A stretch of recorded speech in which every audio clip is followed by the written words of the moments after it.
Electric current. Welcome back to part 2 of static and current electricity, magnetism, and transformers. Here we go. Electric current. The flow of electric charge is a current. The flow of charge is caused by a potential difference between 2 points. The unit of current is ampere. Quantity of charge is measured using a unit called the coulomb, where Q is equal to current times time. Q is the quantity of charge measured in units of coulombs. I is the current measured in units of amperes, and T is time measured in units of seconds. 1 coulomb is equal to 1 ampere second. Electrical charges move around circuits in a current. In an electrical circuit, a current is used to transfer energy to electrical devices. Current is the flow of electrons through a conductor. Current is never used up as it travels through a circuit, and it just releases energy in the components making up the parts of the circuit as it passes through them. It is the same mechanism blood uses in the human circulatory system. Blood passes on oxygen to all organs in the body to keep them alive, energized, and replenished. Electrical conductors. What conducts electricity? Materials which conduct electricity are called conductors. There are 3 types of conductors. You have metals, which conduct electricity via electrons, mobile electrons. Graphite, which conducts electricity via mobile electrons, and electrolytes, which conduct electricity via mobile ions. Metals are composed of a lattice of positive ions surrounded by a sea of delocalized electrons, which are mobile. This allows for the easy movement of electrons through it. Here is the sea of electrons. As you can see, you have the positive ions surrounded by the sea of electrons. Now, since the electrons are mobile and are confined to any particular ion, they will flow through a wire towards the positive end when the voltage is applied. Graphite is composed of only carbon atoms, which have 4 valence electrons. They are arranged in a hexagonal shape, forming planes which glide past each other. Each carbon atom within graphite is bonded only 3 times to its neighboring carbon atom, leaving 1 electron free. This makes graphite a non-metal, a conductor of electricity, because it contains mobile electrons, just like in a metal. So why is graphite able to conduct electricity? Well, basically, graphite itself is made up of carbon, and the unit is such that it's bonded to 5 other carbons. 1, 2, 3, 4, 5. So it's like a 6-ring, a hexagon. And these are also bonded to other hexagons. Now, because carbon has 4 bonds, 4 available bonds, the way it is bonded in a hexagon, in this form right here, it only allows for each carbon to have 3 bonds. If you look at this, it's just 3 bonds. So the extra electron that is not involved in bonding is left loose, and just imagine 1 billion carbons making up the matrix of graphite and 1 billion extra electrons, and that's what makes graphite so special. It has this extra electron, right? 1 unit has an extra electron which travels around, right? We're not even 1 unit. You could say each carbon has an extra electron. So it's not even, each carbon would have an extra electron, because this would have an extra electron, this would have an extra electron, this, because simply it's only bonded 3 times instead of 4, right? So these electrons are delocalized, or the other word we use, free or mobile. That is, they can move along the layers from 1 carbon atom to the next when graphite is connected to a battery. Hence, graphite is a good conductor of electricity. And this is exactly how the layers are. And this is what enables graphite, which is in your pencil, to write. These layers that are able to slide across each other makes graphite easy to work with as a pencil and easy for lubricating substances. And one other point, and they're able to move easily simply because of the weak forces that exist between the planes, which are known as van der Waals forces. Okay? So in graphite, this is all what I would have said, and I'm just going to repeat again. So in graphite, each carbon atom has one outer valence shell electron that is not used to form covalent bonding and can move through the layer to conduct electricity. So each of them would have this one electron that's free to play around and move along and carry energy to where it needs to carry that energy to. Now, electrolytes can be aqueous salt solutions or molten salts. Once the salt is dissolved in water, in actuality, the salt breaks apart into its respective cation and anion. A cation is a positive particle and an anion is a negative particle. It is these ions which allow for the free movement of electrons through the solution via a process referred to as electrolysis. Electrolysis is a decomposition of an electrolyte via an electric current. So we use the acronym DON'T PANIC so we can remember which electrode is positive and which electrode is negative. So positive is anode, so positive is anode, that's the PA side. Negative is cathode, which is the cathode side, right? So this is the anode side and this is the cathode side. So just remember, positive is anodes, so anodes are positive and cathodes are negative. Okay, so if a cathode is negative, then the positive ions, such as the cations, will be attracted to it, and the anode, which is positive, will attract the negative ions known as the anions. Right, so we have it here, see it here? So the anode attracts the anions, which are negative, and the cathode, which is negative, attracts the cations, which are positive. After a while, it can get very confusing, but just remember, if you want to remember, just remember, cations attracted to the cathode. Cations are positive, but the cathode has to be negative for an attraction to occur, right? Anions and negative ions attracted to the anode, and once they are negative, the anode has to be positive. So you can find ways to remember this, right? So this in here, the solution in here might be salty water, and we call that an electrolyte solution. Materials that do not conduct electricity are referred to as insulators.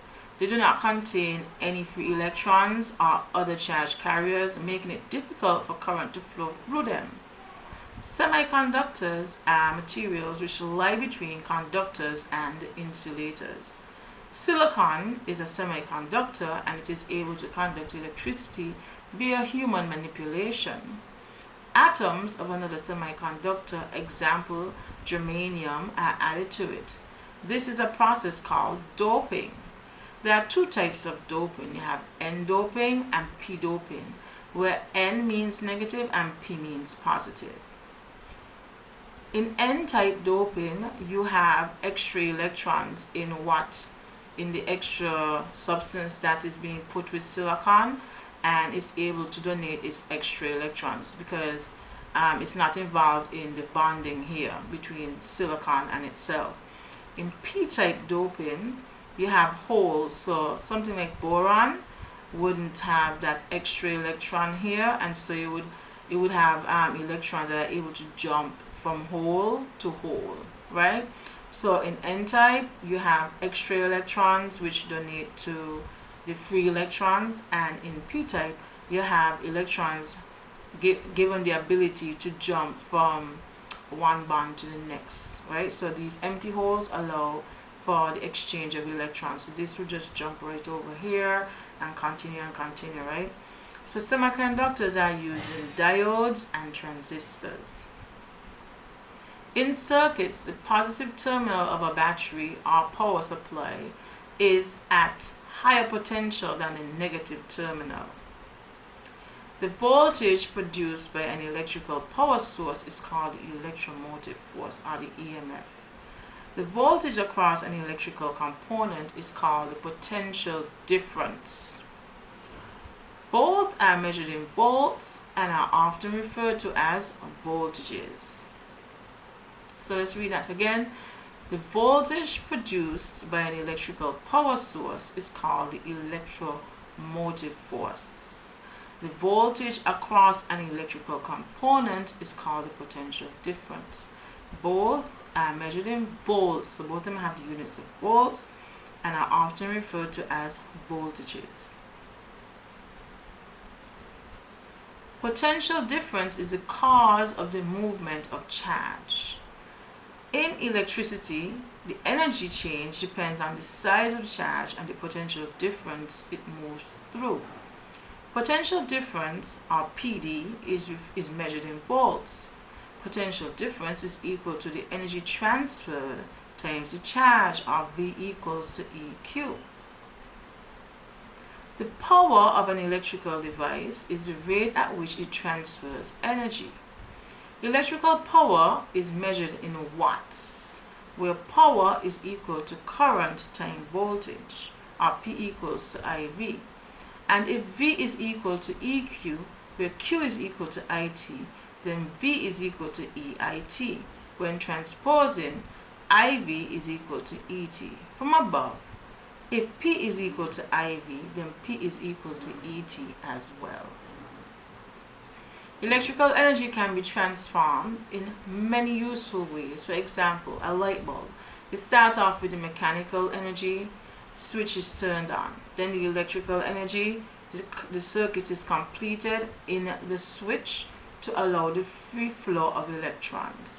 Then you have the light energy, the bulb gives off light. Then heat energy, the bulb generates heat.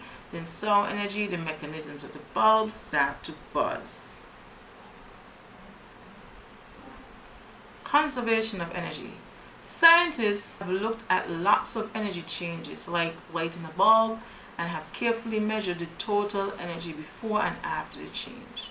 They find that the total energy before change is equal to the total energy after a change. Like, for example, watching television. When you watch TV, the energy change may be electrical to light plus sound plus heat energy. Shining a torch or flashlight. These are the energy changes which take place in a torch.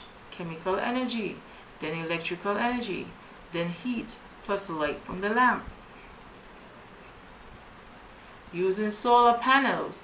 Solar panels use energy radiated directly from the sun to heat the water that circulates through the black panels you see on some roofs. So, solar energy from the sun will give you heat energy stored in water inside the solar panel system. A nuclear power station. Here the energy changes in a nuclear power station that generated electricity.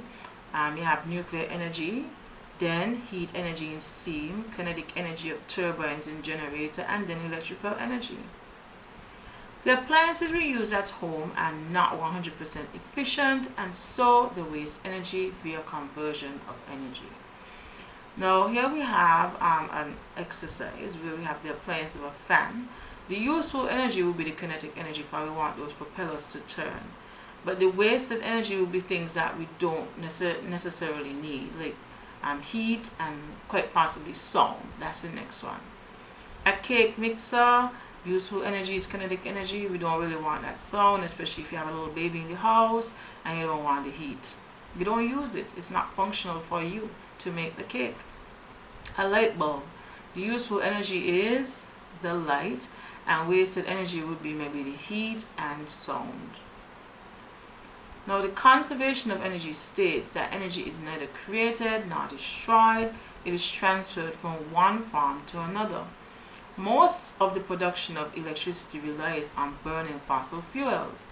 These fuels are only available in limited quantities, and so reducing their use is important. How can we conserve some of these resources? Exactly. You could ride a bike, You could carpool, so you use less of these fossil fuels. So those are two that I would have mentioned. So you can come up with the rest. So moving right along into circuitry. There are two types of simple circuits. You have a series circuit where one pathway for current to flow. The current is the same in all components, and you have a parallel, different pathways for current to flow. Current is not the same in all components. So here we have an example of the series circuit, everything in the same line right here. Current passes one pathway, and a parallel circuit, current has two pathways. It passes through here and it can pass through here. And this is how you would draw it, right?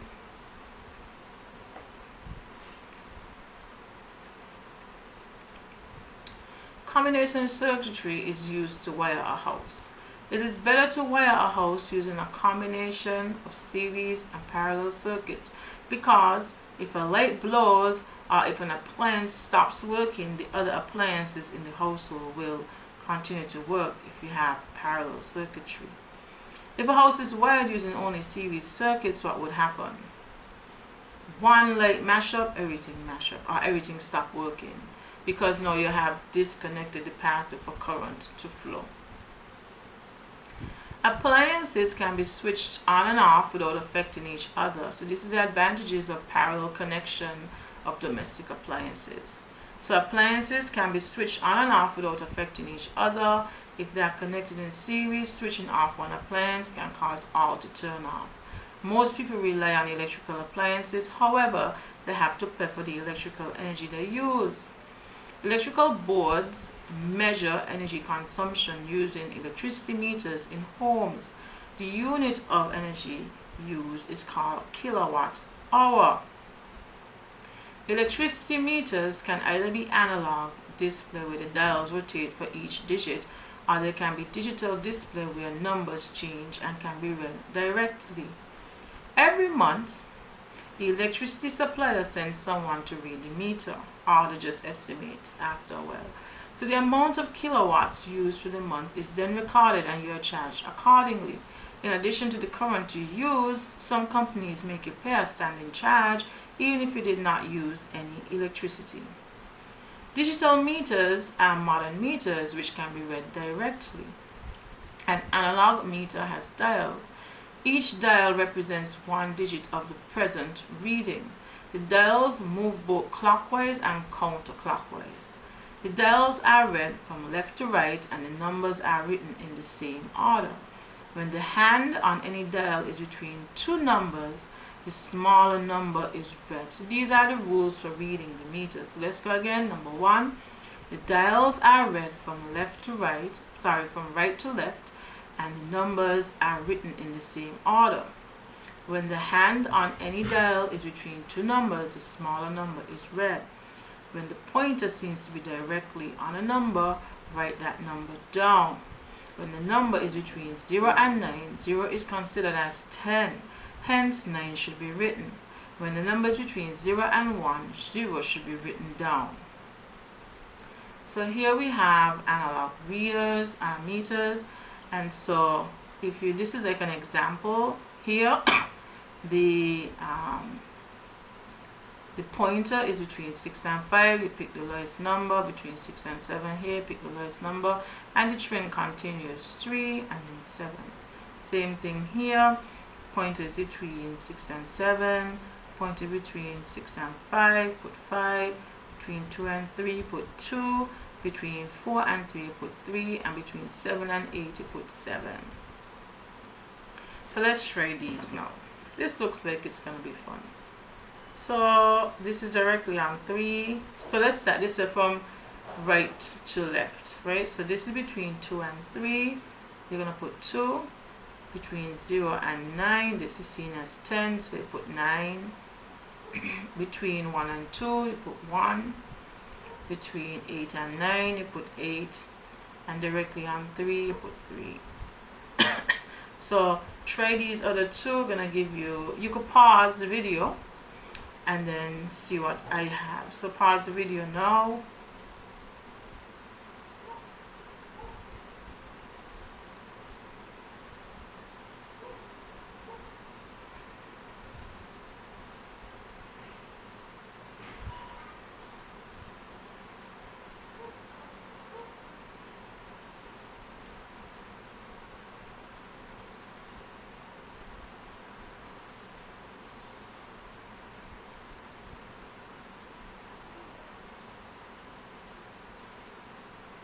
Alright, so you should have gotten 72589 and 62607. I hope you got those numbers. In order to determine the amount of electrical energy used, subtract the previous reading from the present reading to determine your usage. The total cost is calculated based on the cost of 1 unit. So this is how you calculate your cost, your bill. An example of how to read the meters. So we have this one. Meter reading for the week before was 46372, and the meter reading for the week, for the current week, is supposed to say meter reading for the current week will be 46492. So how many units of electrical energy have been used for the week? You subtract 46372 from 46492. You get 120 kilowatt hours, and that gives you 120 units. And because it says what is the total cost if 1 unit is billed at 30 cents, you multiply the 120 units by 30 cents and you get $36. Calculating use of electrical energy. The power rating of the appliance and the time frame in which it is used are needed in order to find out the electrical energy used. If a bulb is of 15 watts is used for 2 hours, then the amount of electrical energy used is, first you have to convert the 15 watts to kilowatts because that's the unit, right? And then but you do this by dividing by 1,000, and then you multiply by 2 hours to get the units, right? So you get the watts or the usage multiplied by the hours. Now kilowatt may be used, kilowatt may also be referred to as units. The kilowatt hour is the unit of energy shown on electricity bills and electricity meters. So now we're going to do a little exercise in conversion. So to go from kilowatts to watts, you multiply by 1,000, and to go from watts to kilowatts, you divide by 1,000. So it should be simple enough. So it says try the following. It wants to go from kilowatts to watts. You just multiply by 1,000. Kilowatts to watts here, multiply by 1,000 as well. Kilowatts to watts. Watts to kilowatts, divide by 1,000. Divide by 1,000 here as well. Divide by 1,000 here. So if you got those answers, then you're on your way. You're well on your way. A consumer used 100 units, also known as kilowatt hours of electricity in a month. The first 50 units were charged on a block 1 tariff of 60 cents per kilowatt hour. So tariff just means tax, right? That just means tax. And the next 50 units were block 2 at 70 cents per kilowatt. And the fuel surcharge was 40 cents per kilowatt, right?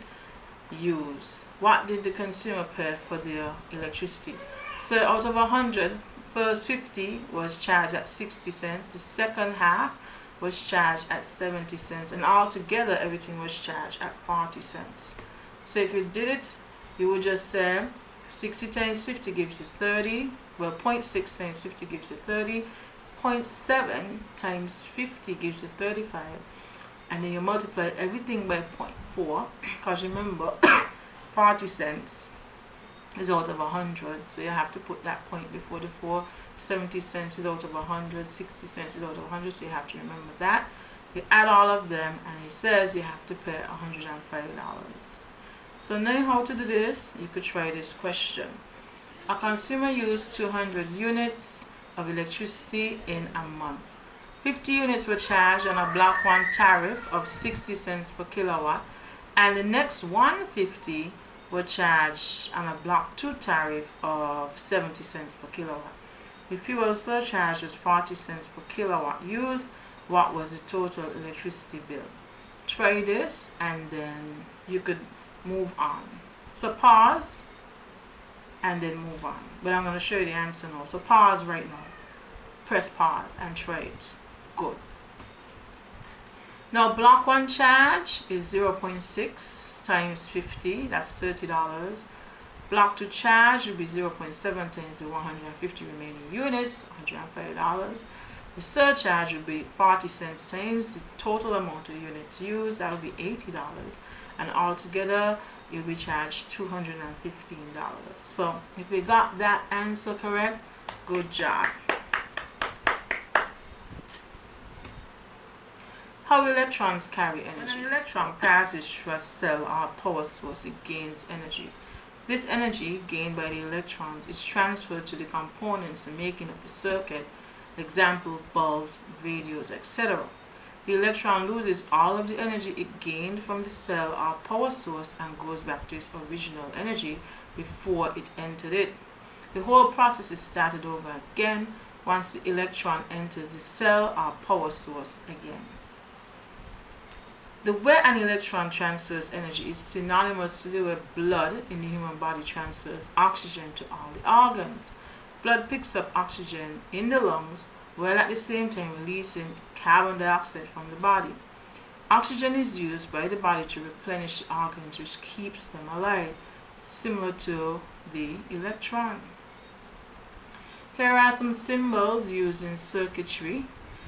And you just need to get accustomed to them. So you have the switch, the cell, battery, the lamp, the voltmeter, the ammeter, the resistor, variable resistor, and what do you need to learn them.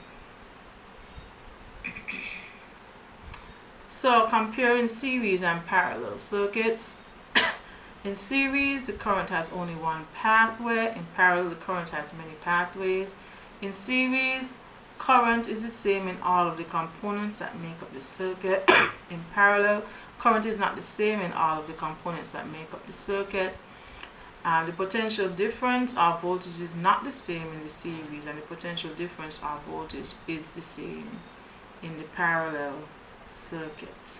And here ended this section. See you.